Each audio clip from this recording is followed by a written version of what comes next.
Hey everyone, welcome to Chocolate Covered Games Monthly Melt for September 2021.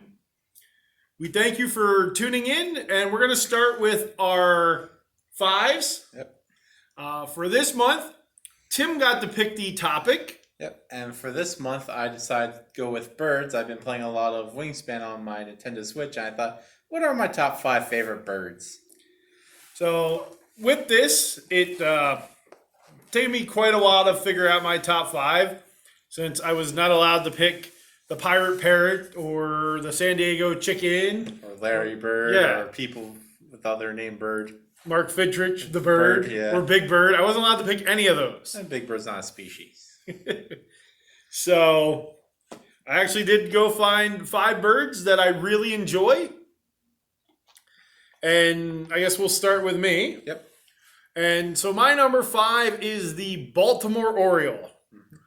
So all the information for my birds I found through the Audubon Society. Okay.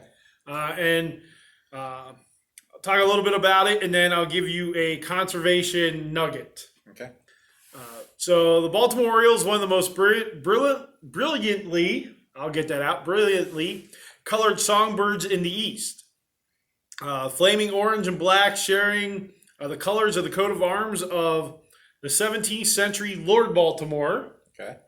Widespread east of the Great Plains, the Baltimore Orioles are often very common in open woods and groves during the summer. Their bag-shaped hanging nests are woven of plant fibers and are normally seen in shade trees and towns. This bird was formerly considered to belong to the same species as the Western Bullock's Oriole, Okay. under the combined name of Northern Oriole. And the little conservation nugget, still widespread and common, but survey shows a decline in recent decades.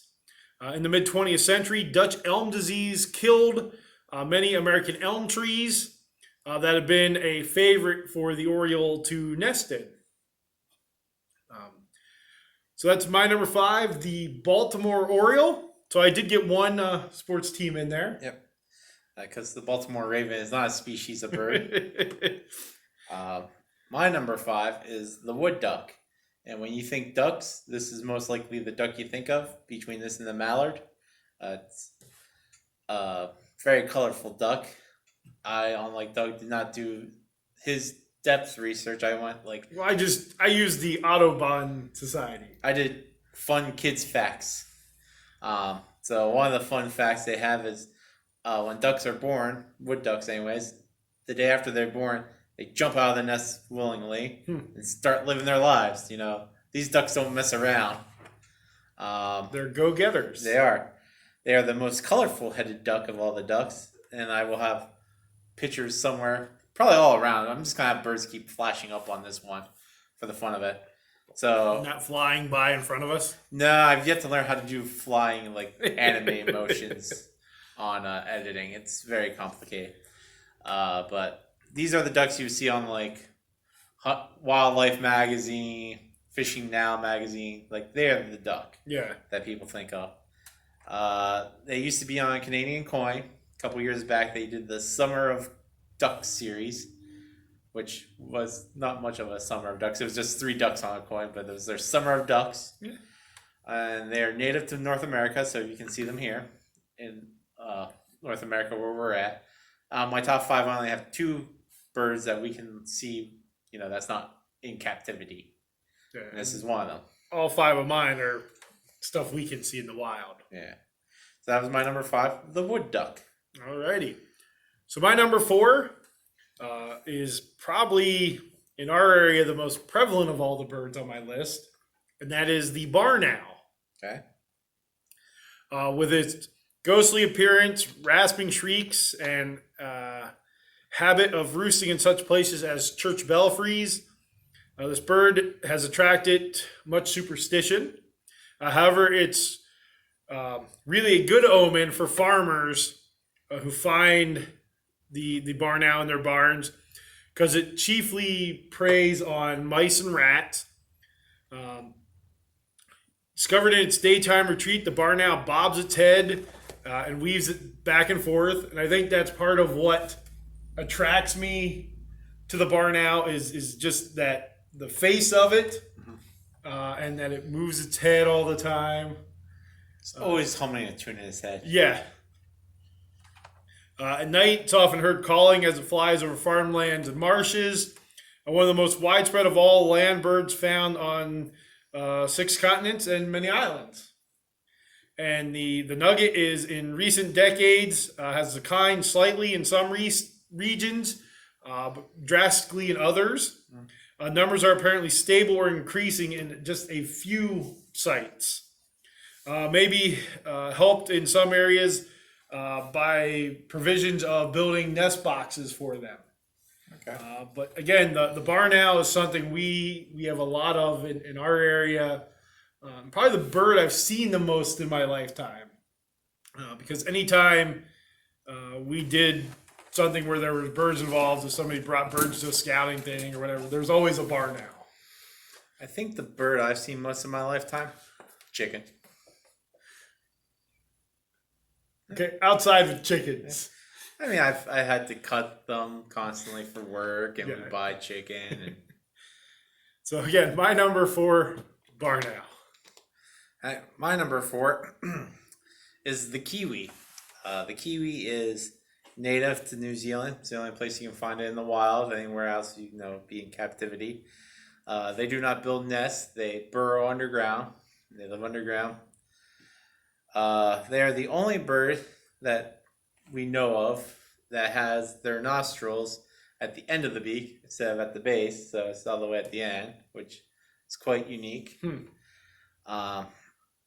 Sad fact, which my next 2 are sad facts, even though they're under fun facts, is over 90% of kiwis that hatch die within the first 6 months in the wild. 70% of that due to cats, dogs, and other predators.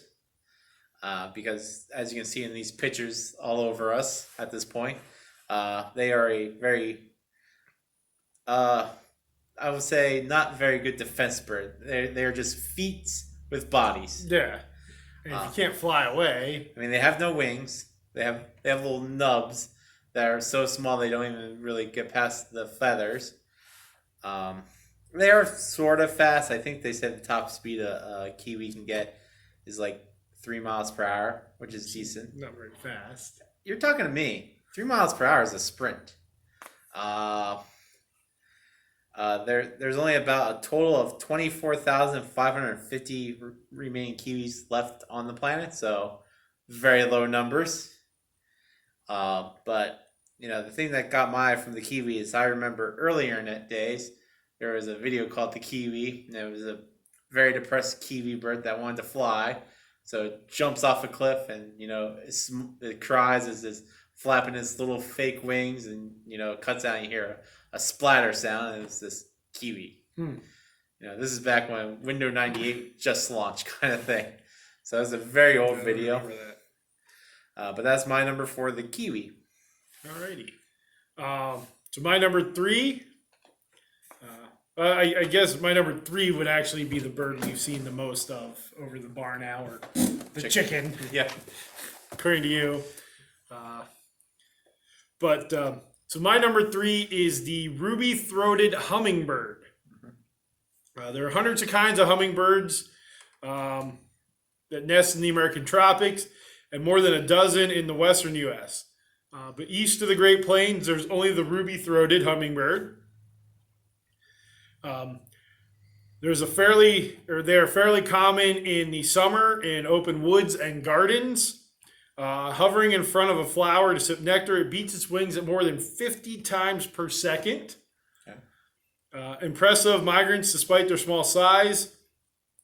Some ruby throat travel from Costa Rica to Canada, which at beating your wings 50 times per second, flying that far, man, you better have some energy.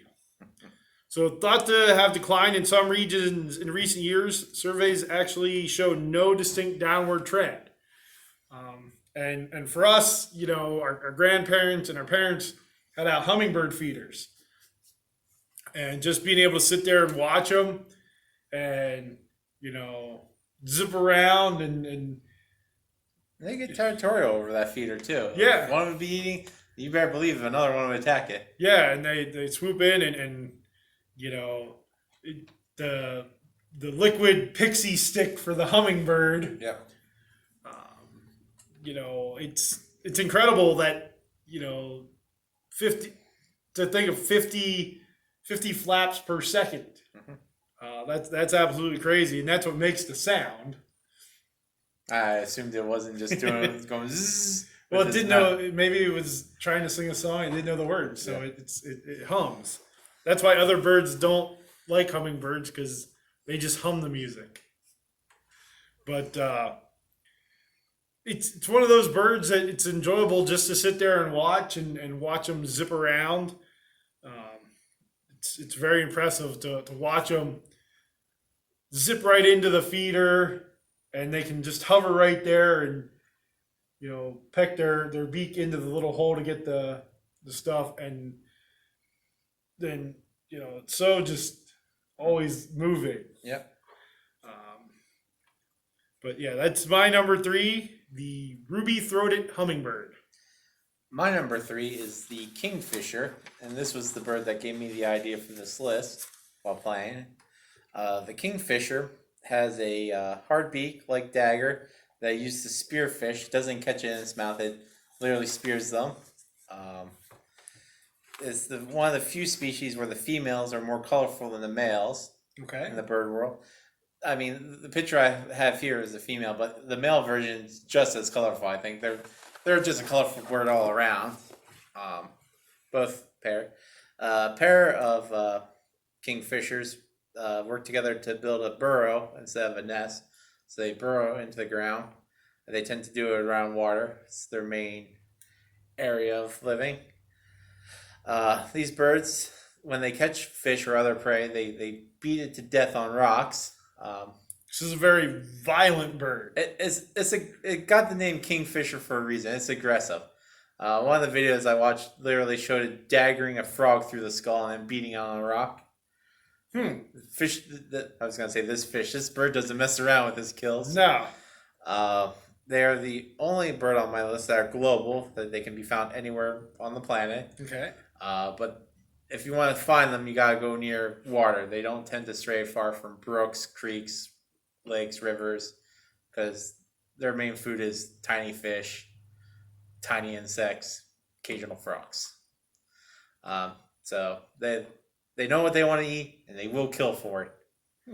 So that's my number 3, the Kingfisher. And I've actually, never seen one, even though we do have a very significant creek by us. They're trying to get named a river. Nah, it's too small for a river. But I've never seen one. I would think they'd be more prevalent, in the coastal areas, but apparently not. Nope, anywhere that there's fish to be killed, you can find them. So my number 2 also has a drink named after it. But this is a bird that Ben Franklin wanted to be chosen as our national symbol. And that's the wild turkey.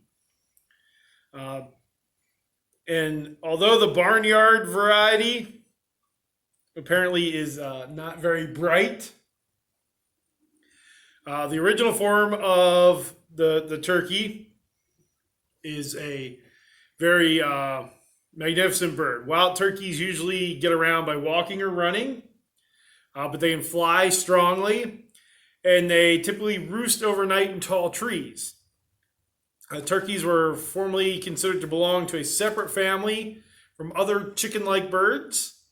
There are only 2 species of turkeys. Okay. Ours, the North American one, and the ocellated turkey in Central America. And numbers seriously depleted by beginning of the 20th century, but has been reintroduced to most of the former range and established in new areas, still increasing in many regions, and is now adapting to edges of suburban habitat in many eastern states. Out where our parents live in the western part of Pennsylvania, I think there's been a huge increase in the turkey population. Whenever we go out, I used to never see very many turkeys. Now I see turkeys all the time, including for the first time a mama turkey with like 6 or 7 very young turkeys went across the road in front of me one time up there. And I'd never seen that tiny of a wild turkey. But I really didn't think that there was a huge difference between a wild turkey and your barnyard turkey. I guess it does make sense. Yeah. You know, if you're born in captivity and raised, and you aren't going to be street smart like a wild turkey. Yeah, wild turkeys are more trimmed, like because we feed our turkeys to plump them. Yeah. But the one time out hunting, I was walking through the woods and I kicked up a turkey. Wasn't during the season I could go shoot at it, but I'd actually never seen a turkey fly. I kicked it up, and this thing was massive, and it just right over me up into the trees and then back down and was gone.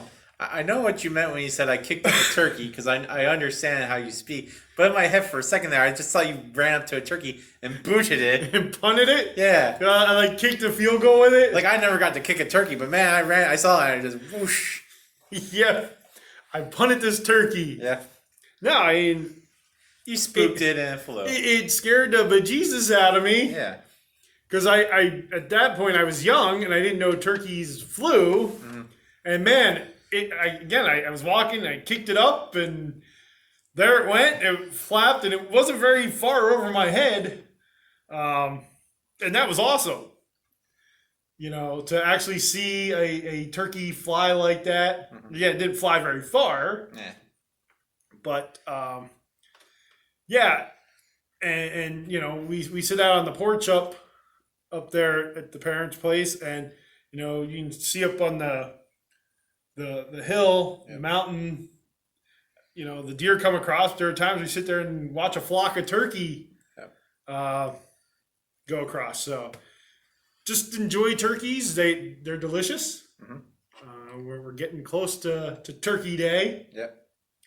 So that's my number 2, the wild turkey. My number 2 is the golden pheasant. The golden pheasant is only native in China, in the mountain regions of China. The first mention of the bird in captivity was in 1740, at least written like captivity in America. Okay. George Washington had a couple at Mount Vernon. Okay. Because, why not? As you can see, they're a very colorful pheasant, where most pheasants are. You seem to pick up a lot of colorful birds. Well, the Kiwi is brown. Well, if you go with like the female version of these birds, like the wood duck, female is brown. Both male and female Kiwis are brown. The Kingfisher is the odd one out, where both are very colorful. Yeah. The female golden pheasant is just a brown pheasant. My next one's very plain color. But the golden pheasant, it's a glorified chicken, more or less. Because like people are like, can you eat it? And they're like, yeah, you can eat it. What's it like? Chicken. Because meh. Everything tastes like chicken. Yeah. They say more or less you probably won't eat it, because when you buy them, most of them are $200 a shot for these chickens. Upscale restaurant.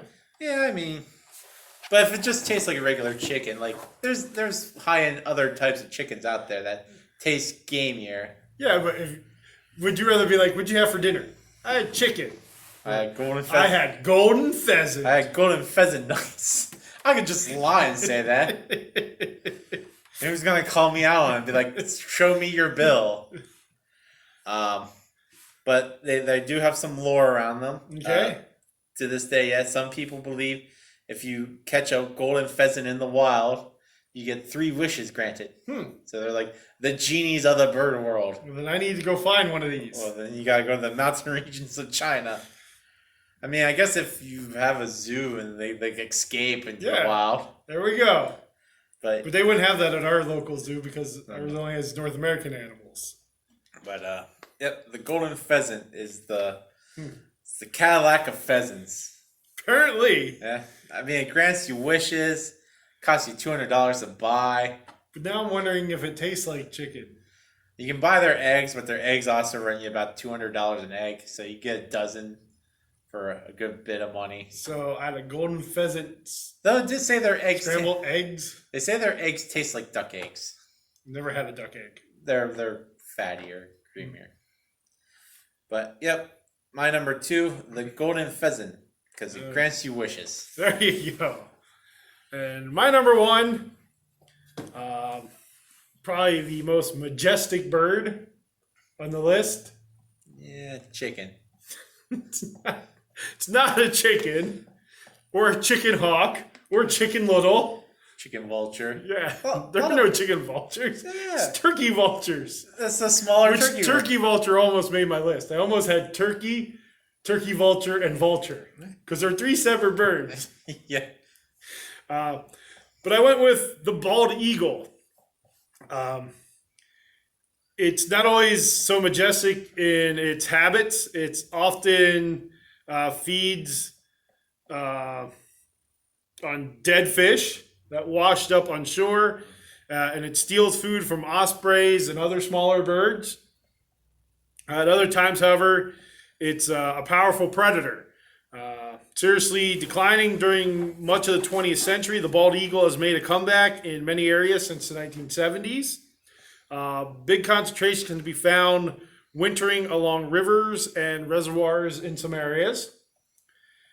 Numbers declined seriously during the first 2/3 of the 20th century. Shooting was one of the major causes. Even after the eagles were given full legal protection, they continued to decline. Probably mostly because of the effects of DDT and other pesticides.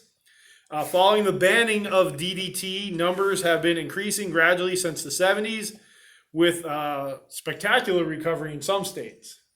You said DDT. For some reason in my head, when you said DDT, You thought Jake the Snake is DDTing birds? He's like, I love this majestic one. Like, a dead fish is next to him, and bird comes up and he just DDTs. Well, I'm sure he DDT'd the gobbledygooker, Yeah. which was a turkey. Turkey vulture. Yeah. So, yeah, Jake the Snake probably did DDT a bird. Yeah. But anyways, the bald eagle, I've actually seen some in the wild. On the major creek that we have near us, there is an eagle's nest. Yep. They have the little camera whenever they have eggs. No, that's the peregrine falcon one. Is that the falcon? Yeah. I thought we had No. an eagle one. No, because it's in a tree out there along the creek. The peregrine falcon one's on a building in Harrisburg. Okay. But to actually be able to go out, we stood there. There was a group of us that went out. Could stand there along the road and actually watch the eagles fly up and down the creek. And along the Susquehanna River now, here in Pennsylvania, especially you get south of us, there are a lot of bald eagles' nests now popping up. And to be able to watch them soar over the river is pretty amazing. And to think at one point, they were endangered and, people out and shooting them.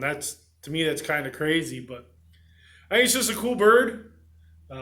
Maybe part of I enjoy it because I'm an Eagle Scout. And I'm one too, but they make the top of my list. well, no, but I think it's, I think it's a cool bird. It's a cool predator. But yeah, it does have those, where it feeds off dead fish that it didn't kill. Mm-hmm. It steals food. Yeah. It's sort of like maybe the thug. Yeah. Of the bird world. Which would make sense for America then. It's grandiose looking, but it'll come by and pay up. Yeah. But anyways, my number 1 is the bald eagle. Nice. Plus Sam the Eagle. Yep. That I forgot, and I always enjoyed Sam the Eagle. I thought you were gonna say an honorable mention, the chicken, which almost made my top 5 because It's delicious, and it's a global bird. But my number one beats your number one hands down in every respect. My whole list beats your list. Yeah. Well, like growing up, I constantly heard, dinosaurs turned into birds. Dinosaurs turned into birds, and you're like, that's stupid. These birds suck. Look at this wimpy bird. That's not a dinosaur. This next bird looks like a dinosaur.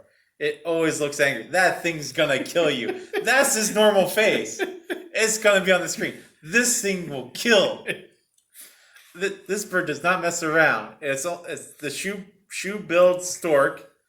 It's only found in Central Africa. Fully grown, they are 4 feet long, 5 feet tall. It's a stork. It's not going to be like that. No, but like most storks are like thin and whatnot. Like this is like the size of a human. Like width-wise, everything. It has a wingspan of 25 feet. Like it's gonna carry away people. They can live up to be 35 years old, so my age.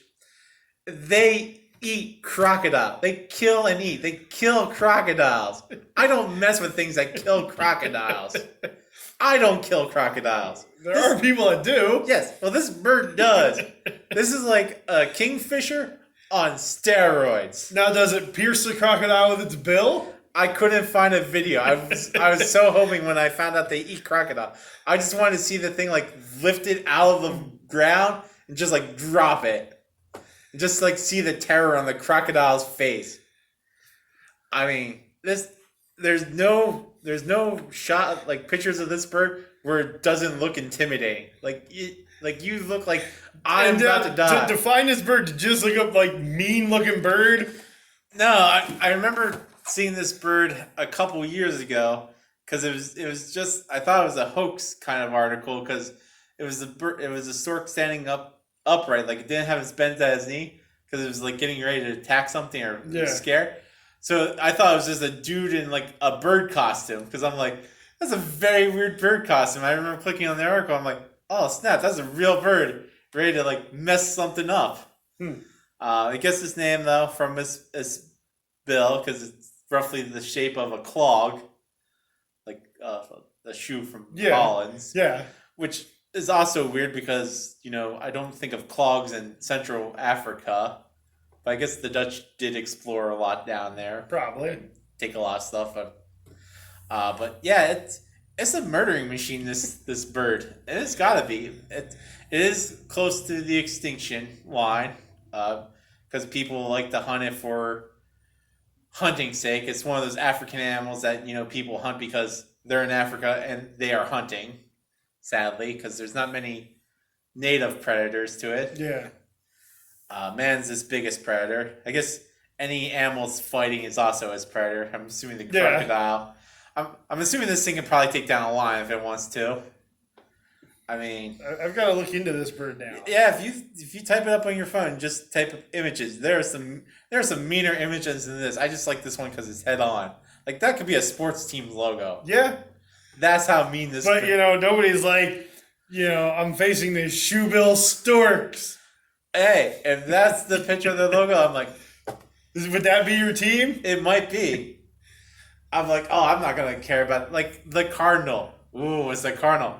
What's it eating? Berries? This thing eats crocodiles. I mean, it is a tall, aggressive bird, and the wingspan is just ridiculous. 25 feet. Yeah. I mean, that's almost what a small airplane. No, 25 feet is not a small airplane. Yeah, maybe. I guess 25 feet. It's pretty long. Yeah, I guess it could be a small airplane. But yeah, luckily for us, it's only native in Central Africa. Well, if it doesn't fight humans, why is that lucky for us? How do we know it doesn't fight humans? Maybe we would have known more about it because the guy saw it eat a crocodile. I was like, oh, thank goodness I'm in clear. Turns around, he's like, oh, snap. And it's like the scene from Jurassic Park with the raptor. Where he's just standing behind him? No, it's like the Raptors where he's like, clever girl. And next thing you know, he's being pounced by 3 of these things. So, is there none in captivity anywhere that you could find, or? Not that I saw. They have conservation areas over in Africa where a couple of them are. But, it's hard to keep a bird in one location, especially one that can kill. So yeah, that's a pretty cool number one. Yep. So tell us in the comments, if you have a favorite bird or favorite 5 birds, or if you enjoyed learning anything about any of the birds we talked about. Do you own a bird? Yeah. People own birds. Do you own a shoebill stork? Yeah. Yeah. I probably